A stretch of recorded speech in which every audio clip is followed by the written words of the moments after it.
अस्सलाम वालेकुम। GTV से मैं हूं मोहम्मद मुजम्मिल हुसैन और मैं हूं जवेरिया अली। बुलेटिन का आगाज करते हुए आपको बताएं कि वजीर आजम इमरान खान ने कहा है कि रियासत की रिट चैलेंज करने पर तहरीक लब्बैक के खिलाफ एक्शन लिया कोई भी कानून से बालातर नहीं है। मुसलमानों के जज्बात को मजरूह करने वाले मगरबी बाशिंदे माफी मांगे।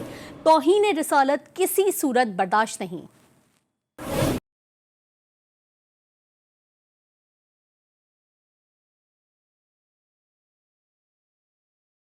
वज़ीर आज़म इमरान खान एक बार फिर उम्मत मुस्लिमा की आवाज़ बन गए। सोशल मीडिया पर जारी अपने बयान में वज़ीर आज़म इमरान खान का कहना था कि पाकिस्तान और दुनिया भर में रहने वालों के लिए एक बात वाज़ेह कर रहा हूँ कि जब तहरीक लब्बैक ने तशद्दुद का रास्ता अपनाया, लोगों और सिक्योरिटी फोर्सेस पर हमला किया तो उसके खिलाफ कार्रवाई की गई। इमरान खान का कहना था कि जब तहरीक लब्बैक ने रियासत की रिट को चैलेंज किया तो उसके खिलाफ इंसदाद दहशत गर्दी कवानीन के तहत कार्रवाई की गई। कोई भी कानून और आइन से बालातर नहीं है। वज़ीर आज़म ने अपने ट्विटर पैगाम में लिखा कि दुनिया में बसने वाले इंतहा पसंद जो इस्लाम फोबिया और नफरत अंगेज बयानात के जरिए 1.3 अरब मुसलमानों को तकलीफ पहुँचाने का बाइस बनते हैं, उनके लिए मेरा पैगाम है कि हम मुसलमान अपने प्यारे नबी हजरत मोहम्मद सल्लल्लाहु अलैहि वसल्लम से सबसे ज्यादा मोहब्बत और उनकी इज्जत करते हैं। हम इस किस्म की तौहीन बर्दाश्त नहीं कर सकते। इमरान खान का कहना था कि मैं मगरबी ममालिक की हुकूमतों से भी मुतालबा करता हूँ कि जिन्होंने होलोकास्ट पर मनफी तबसरों पर कानूनी पाबंदियाँ लगाई, इसी तरह पैगम्बर इस्लाम सल्लल्लाहु अलैहि वसल्लम की तौहीन करने वालों के लिए भी सजाएं नाफिज करें।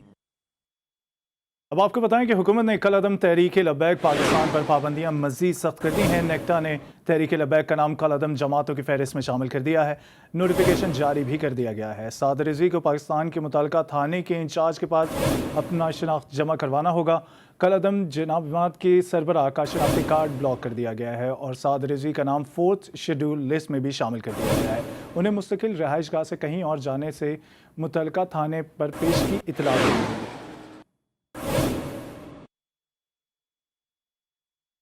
कलअदम तंजीम तहरीक लब्बैक के असासे मुंजमद करने की मंजूरी देगी। महकमा दाखिला पंजाब को मजहबी जमात के असासों को फौरी तहवील में लेने की हिदायत जारी कर दी गई।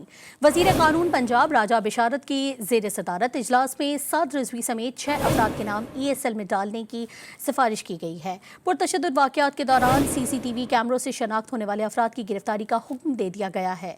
कलअदम तहरीक लब्बैक के सरबराह साद रिजवी का शनाख्ती कार्ड भी ब्लॉक कर दिया गया।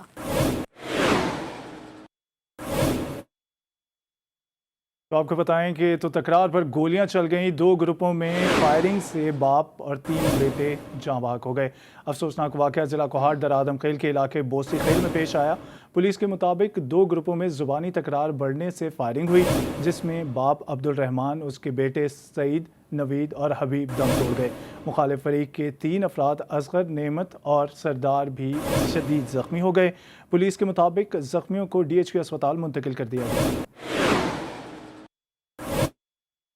अफसोसनाक खबर शामिल करते हैं 4 सद्दा से, जहां थाना सिटी की हदूद में जायदाद के तनाज़े पर 2 ग्रुपों के दरमियान फायरिंग के तबादले में 3 अफराद जिंदगी से महरूम हो गए, जबकि 6 अफराद शदीद जख्मी हुए। पुलिस के मुताबिक वाक़या 4 सद्दा पेशावर रोड हुसैनाबाद में अफ्तारी के वक्त जायदाद के तनाज़े पर 2 ग्रुपों ने एक दूसरे पर फायर खोल दिया, जिसके नतीजे में शाहिद अली, मुअज्जम और शान खान जान से गए। जख्मियों और लाशों को अस्पताल मुंतकिल कर दिया गया। वाक़े के बाद इलाके में खौफ व हिरास फैल गया।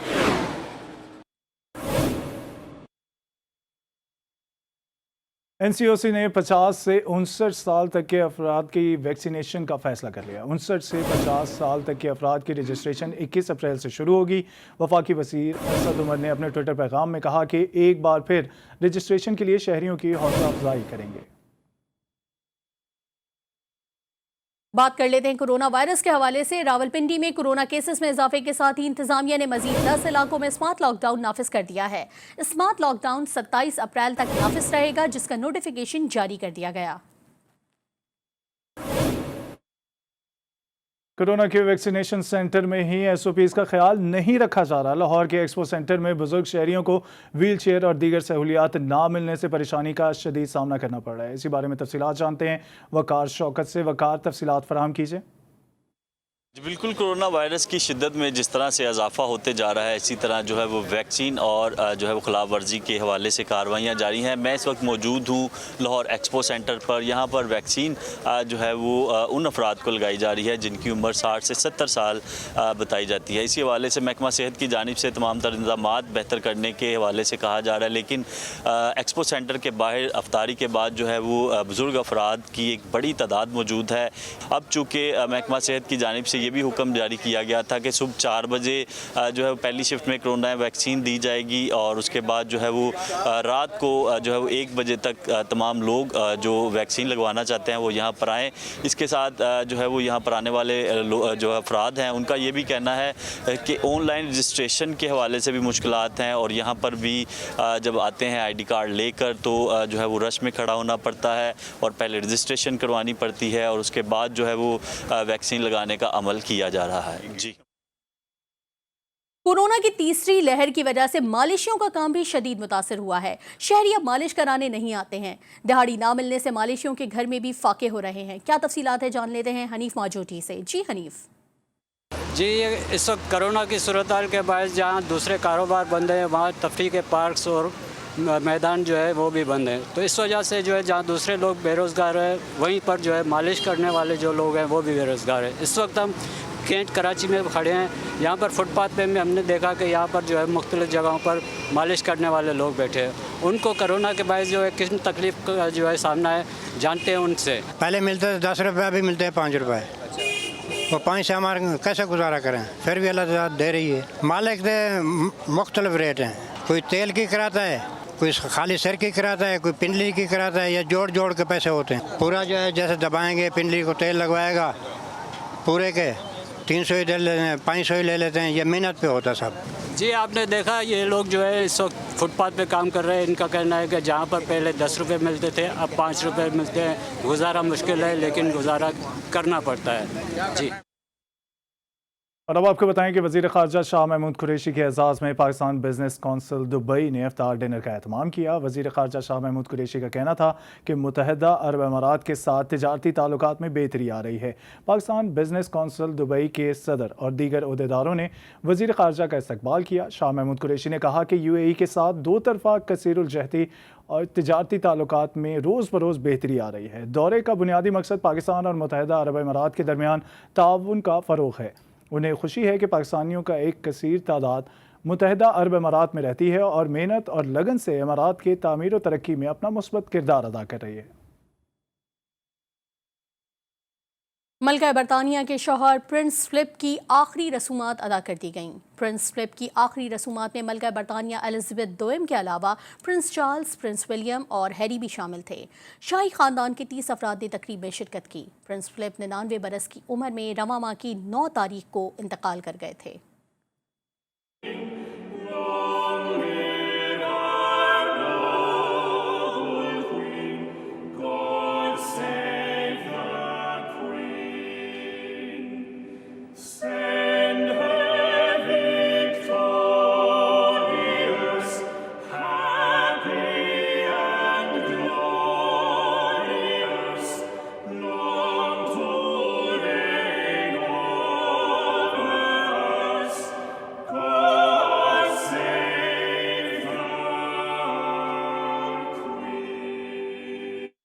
दो बरतानवी शहजादों के दरमियान बर्फ़ पिघलने लगी है। दादा के इंतकाल पर शहजादा विलियम और हैरी के दरमियान बातचीत बरतानिया समेत आलमी मीडिया का मौजू बन गई। मेगन मार्कल के अमरीकी इंटरव्यू और शाही ख़ानदान पर्सनल परस्ती पर जैसे इल्ज़ामात के बाद शहजादा विलियम और हैरी के दरमियान बातचीत का ये पहला मौका था।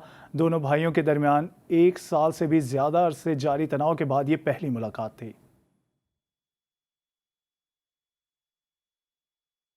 ईरान के नतंज में जौहरी प्लांट में धमाके गए मुश्तबा मुलजिम को शनाख्त कर लिया गया। तकरीबी कार्रवाई में मुलव्वस मुश्तबा मुलजिम का नाम रज़ा करीमी है। मुलजिम रज़ा करीमी नतंज एटमी प्लांट में धमाके के फौरी बाद ईरान से फरार हो गया था। ईरान मीडिया के मुताबिक मफरूर मुलजिम की उम्र 43 साल है। रज़ा करीमी किस मुल्क फरार हुआ, इस बारे में मालूमात इकट्ठे की जा रही हैं। ईरानी TV ने नतंज एटमी प्लांट की फुटेज भी जारी कर दी। लाहौर हाईकोर्ट ने शहबाज शरीफ की जमानत का तहरीरी फैसला जारी कर दिया। बेंच के अरकान दोनों जजेस ने अलहदा नोट जारी किया है। अपडेट करें आपको इस हवाले से कि लाहौर हाईकोर्ट की जानिब से शहबाज शरीफ की जमानत का तहरीरी फैसला जारी कर दिया गया है, जबकि बेंच के अरकान दोनों जजेस ने अलहदा नोट भी इस हवाले से जारी कर दिया है। ये अहम खबर आप तक पहुंचा रहे हैं। लाहौर हाईकोर्ट ने शहबाज शरीफ की जमानत का तहरीरी फैसला जारी कर दिया है। बेंच के अरकान दोनों जजेस ने अलहदा नोट जारी किया है। अहम तरीन खबर है, अब तक की डेवलपमेंट आप तक पहुंचा रहे हैं। लाहौर हाईकोर्ट ने शहबाज शरीफ की जमानत का तहरीरी फैसला जारी कर दिया है। इतलात ये मौसूल हुई हैं कि बेंच के अरकान दोनों जजेस ने अलहदा नोट जारी किया है। पीपल्स पार्टी हुकूमत की जड़ें हिलाकर रख देगी। सेनेटर शहरी रहमान की प्रोग्राम दस्तक में बातचीत कहती हैं कि पीपल्स पार्टी लॉन्ग मार्च के लिए तैयार है। सड़कों पर आने से पहले पूरी तैयारी होनी चाहिए। जैसे हमने नेशनल असेंबली में किया, इनकी जड़ें हिला के रख देंगे। मतलब कैसे चलेगी हुकूमत इनकी? हम तो बहुत होमवर्क करके आए थे, दूसरों का हमें कम लग रहा था। फ्रैंकली अब मैं कहूँगी, और ये हम महीनों से कह रहे थे कि लॉन्ग मार्च के लिए बहुत होमवर्क करना पड़ता है। तो हमने कहा कि अगर सड़कों पे कोई भी पुरअमन जमहूरी तौर से आपने इम्पैक्ट करना है तो शो ऑफ स्ट्रेंथ बहुत प्रॉपर होना चाहिए, कोऑर्डिनेटेड होना चाहिए, तैयारी होनी चाहिए। इनके जो इंटीरियर मिनिस्टर टेस्ट कर रहे हैं आप पर नहीं, और मोहलिक आंसू गैस वगैरह, ये सारी चीज़ों की तैयारी होनी चाहिए। वफाकी वज़ीर इत्तलात फवाद चौधरी की मुश्किलात में इजाफा होने लगा है। सुप्रीम कोर्ट ने फवाद चौधरी के खिलाफ तौहीन अदालत की दरख्वास्त समाअत के लिए मुकर्रर कर दी। फवाद चौधरी के खिलाफ दरख्वास्त जस्टिस काजी ईसा केस के साथ ही समाअत के लिए मुकर्रर की गई है। जस्टिस काजी फायज ईसा की एहलिया ने वफाकी वज़ीर इत्तलात फवाद चौधरी के खिलाफ दरख्वास्त दायर की थी। दरख्वास्त की समाअत पीर से होगी।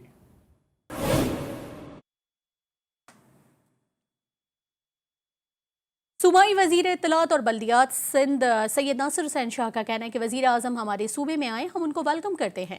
सिंध हुकूमत को उनके दौरे की इत्तला नहीं दी गई। इल्ज़ाम लगाया जाता है कि हम उनका इस्तकबाल करने नहीं जाते। प्राइम मिनिस्टर साहब हमारे सूबे में आए, हम उनको वेलकम करते हैं, लेकिन ऑफिशियली तौर पर किसी को नहीं बताया गया। खामखा का एक इल्ज़ाम लगाया जाता है कि जी ड्यू रिस्पेक्ट नहीं दी जाती। तो आइनी तौर पर वो प्राइम मिनिस्टर है, तो अगर कोई भी जब भी कानूनी और इस तरह का उनका सरकारी होता है विज़िट, तो जो एक इत्तला दी जाती है वो अगर होती तो सीएम साहब खुद रिसीव करते, लेकिन किसी किस्म की इत्तला नहीं दी गई। सिंध से पीपल्स पार्टी की हुकूमत का जल्द खात्मा हो जाएगा। हलीम आदिल शेख ने बड़ा दावा कर दिया। कराची में मीडिया से गुफ्तगू करते हुए उनका कहना था कि सिंध हुकूमत के लोग सिर्फ करप्शन करना जानते हैं। पाकिस्तान की सबसे बड़ी चीनी माफिया सिंध में है। दहशतगर्दी अदालत जाना होता है, उसके बाद हाई कोर्ट जाना होता है। तो सिंध हुकूमत ने अपने अपोजिशन लीडर को, जिसने असम्बली में आकर इनको ठीक करना था, उसको अदालतों के चक्करों में फंसा दिया। 2 साल में तकरीबन 1200 अरब के पैकेज दिए गए। पहले की अनाउंसमेंट कराची में हुई, जिसको कराची पैकेज किया गया। कराची भी सिंध है और सिंध कराची है। कराची सिंध का दारुल खिलाफ है। एमकेएम पाकिस्तान के रहनुमा ख्वाजा इजहारुल हसन कहते हैं कि कराची पर सियासत करने वाले शहर की आवाज़ के साथ आवाज़ उठाएं। सिंध के अफसर माफिया ने कराची का बेड़ा गर्क करके रख दिया है। कराची बिल्डिंग कंट्रोल को सिंध बिल्डिंग कंट्रोल में तब्दील करके शहर के वसाइल को हटाया गया। कराची के ऊपर सियासत करने वालों को कराची के दर्द के लिए आवाज़ मिलाना उनका फ़र्ज़ है। अगर कराची पे सियासत करनी है तो कराची के वसाइल को भी, कराची के मसाइल को भी उसी आवाज़ के साथ मिलाएं जिस आवाज़ के साथ एमकेएम उसे उठा रहे हैं। जहाँ जहाँ कराची लिखा आ रहा है, एक मखसूस प्रोपेगेंडा किया जा रहा है कि कराची सिंध, कराची सिंध है सिर्फ पैसे खाने के लिए। कराची बिल्डिंग कंट्रोल को सिंध बिल्डिंग कंट्रोल करके लूट लो तो कराची सिंध। जराइम पेशा अफराद के खिलाफ कराची में कानून नाफिज करने वाले इदारों की कार्रवाइयां देखने में आई। औरंगी टाउन से इंतहाई मतलूब उमर फारूक और बोना गिरफ्तार कर लिया गया। डिफेंस में मनशियात फरोश और पार्टी में नौजवान की हलाकत का मरकजी मुलजिम शाहरुख धर लिया गया। शहर में फायरिंग के वाकयात में एक शख्स जाँ बहक जबकि एक जख्मी हुआ।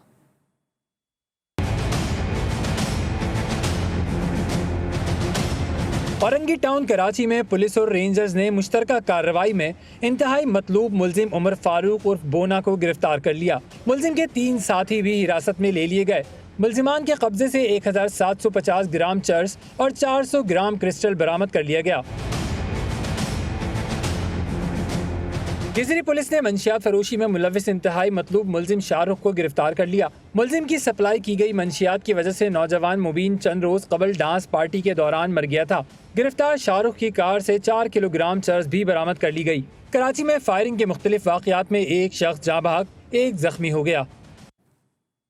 लोधरा में गंदम की तैयार फसल ने आग पकड़ ली। देखते ही देखते 5 एकड़ पर खड़ी गंदम की तैयार लाखों रुपए मालियत की फसल जलकर राख हो गई। रेस्क्यू जराये के मुताबिक पुलबाजारी के करीब गंदम की फसल में अचानक आग लग गई। रेस्क्यू की टीमों ने 2 घंटे के रेस्क्यू ऑपरेशन के बाद आग पर काबू पाया। काश्तकारों के मुताबिक गंदम काटकर थ्रेशर के जरिए निकाल रहे थे कि थ्रेशर से निकलने वाली चिंगारियों के बायस आग भड़क उठी, जिसकी लपेट में आकर ट्रैक्टर और वेट थ्रेशर भी जलकर खाकस्तर हो गए। खबर शामिल करेंगे शिकारपुर से, जहां के गरीब अफराद के लिए बरतानिया में मुकीम 2 बच्चियां रोजगार का वसीला बन गईं।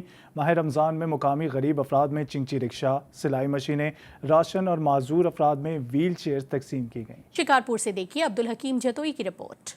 माह रमज़ान के बाबरकत महीने में शिकारपुर के गरीब और मुतवसत तबके के लिए जगसा चैरिटी की जानिब से चिंची रक्षा, सिलाई मशीनें, राशन और माजूर अफराद में व्हील चेयर तकसीम की गई। Alhamdulillah, there was 2 girls, Brother Yusuf's daughters. So they wanted to, every Ramadan they choose a project, they want to help the people who are in need. So they started off with a target of £5,000. Alhamdulillah, it's now on about £35,000. Yeah, which is like a massive achievement. May Allah reward them. And inshallah, may this long continue into the future. Thank you for everyone supporting, sharing and donating. May Allah bless you with more. इस मौके पर जगसा के नुमाइंदे इशफाक अमन ने बताया कि बरतानिया में मुकीम 5 साला और 10 साला बच्चियां हजीका और खुदेजाने वतन अजीज में गरीब और नादरा अफराद के लिए चंदा इकट्ठा किया है। बरतानिया से आए हुए शख्स ने दुनिया के मुख्तलिफ ममालिक में काम करने वाले पाकिस्तानियों से अपील की है कि वो अपने सदकात और खैरात अपने मुल्क पाकिस्तान भेजें ताकि गुर्बत का खात्मा हो सके। कैमरा टीम के हमरा हकीम जतोई, GTV न्यूज़, शिकारपुर। तारीखी विरसा गुजरे कल का असासा और आने वाले नस्ल की अमानत है। पूरी दुनिया में आज तारीखी विरसे का दिन मनाया जा रहा है। लाहौर के अजायब घर को पाकिस्तान में एक खास मकाम हासिल है। रिजवाना शेख की रिपोर्ट देखिए।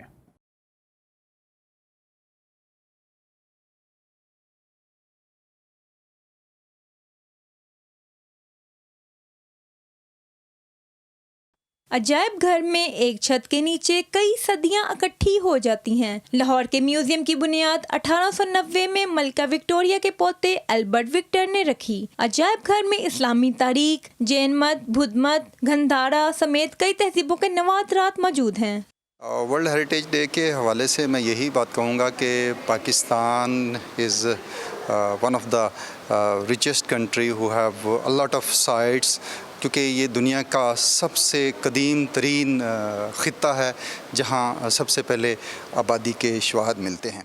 अजायब घर की इस्लामी गैलरी मुसलमानों के अजीम शाहकारों का मुंह बोलता सबूत पेश करती है, जिसमें बर्तन, सामान, तांबे और नायाब सिक्के भी मौजूद हैं। मैं लाहौर म्यूज़ियम आई हूँ क्योंकि इधर बहुत ही कीमती हमारी सारी हिस्ट्री की चीज़ें मौजूद हैं। फ़र्क ज़माने की, क्या गंधारा तो क्या उसके बाद Mughal, Sikh period, British period, हमारे उसके बाद के आर्टिस्ट का भी यहाँ पे काम मौजूद है। अजायब घर में कदीम पत्थर, नवादरात, जौहरात, तस्वीर, लिबास मुख्तलिफ तहजीबों की अक्कासी करते हैं। कौमें अपनी तहजीब और सकाफत की तरवीज से ही अरूज ज़वाल की मंजिलें तय करती हैं। अगर आज हम अपने तारीखी विरसे की हिफाजत करेंगे तो आने वाली नस्लें अपने शानदार माजी से रूशनास हो सकेंगी। कैमरामैन शरोज जाकिर के साथ Rizwana Sheikh, GTV news, Lahore. Break के बाद आपको बताएं कि पाकिस्तान क्रिकेट टीम के बैटिंग कोच यूनुस खान कहते हैं मुश्किल हालात में क्रिकेट खेली और सीरीज़ जीती। टीम ने अभी बहुत कुछ सीखना है। फ़खर ज़मान और बाबर आजम तवक्कुआत से मुताबिक खेले। बेशक हम लूजिंग साइड पे खड़े हो, लेकिन हमें पता चले कि हमने कुछ पीछे नहीं छोड़ा। तो फ़खर ज़मान की कुछ इनिंग्स हमने देखी कि उसने जाके अकेले ही आखिर तक खेले। उसके बाद अगर मैं बाबर आजम की बात करूं तो उन्होंने भी वो इनिंग्स खेली जो कि हम हमेशा ये बात करते थे कि बाबर आजम एक स्टेज पे जाके रुक जाते हैं, तो उन्होंने जिस तरह T20 में उनकी 100 रन की इनिंग भी और ऑल दी वे वो जाके खेले और अमेजिंग बैटिंग थी उनकी। मेरी बड़ी ख्वाहिश होती है कि प्लेयर जो है वो फुल फेस के साथ खेलें, और प्लेयर वही अच्छे होते हैं कि जो बार बार सीखे। और हमने देखा कि बाबर आजम हो गए, मोहम्मद रिजवान हो गए, उसके बाद फखर जमान हो गए, ये ऐसे प्लेयर बन रहे हैं जो कि आगे जाके इस टीम को बहुत ज़्यादा सर्व कर सकते हैं। दुनिया भर में कोरोना वायरस से मारे जाने वाले अफराद की तादाद 30 लाख से ज़ायद हो गई। दुनिया के 190 ममालिक में कोरोना वायरस ने पंजे गाड़ रखे हैं। कोरोना वायरस हर रोज़ 12,000 मरीजों की जान ले रहा है। दुनिया में हर रोज़ तकरीबन 7 लाख नए कोरोना के मरीज सामने आ रहे हैं। अमेरिका के बाद भारत का कोरोना से मुतासरा ममालिक में दूसरा बदतरीन नंबर है।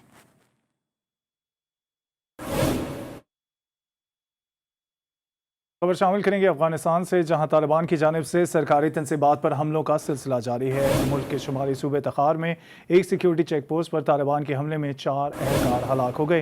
पुलिस तर्जुमान के मुताबिक तालिबान के एक ग्रुप ने इस चेक पोस्ट पर हमला किया था। जवाबी हमले में चंद तालिबान भी मारे गए। ताहम तालिबान ने इस हवाले से ताहाल कोई बयान जारी नहीं किया।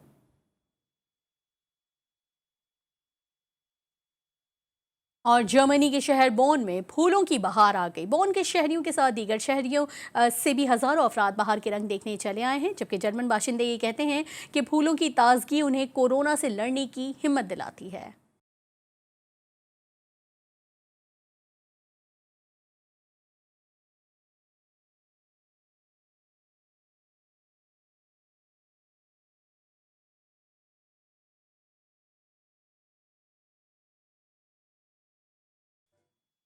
न्यूज़ बुलेटिन से फिलहाल इतना ही।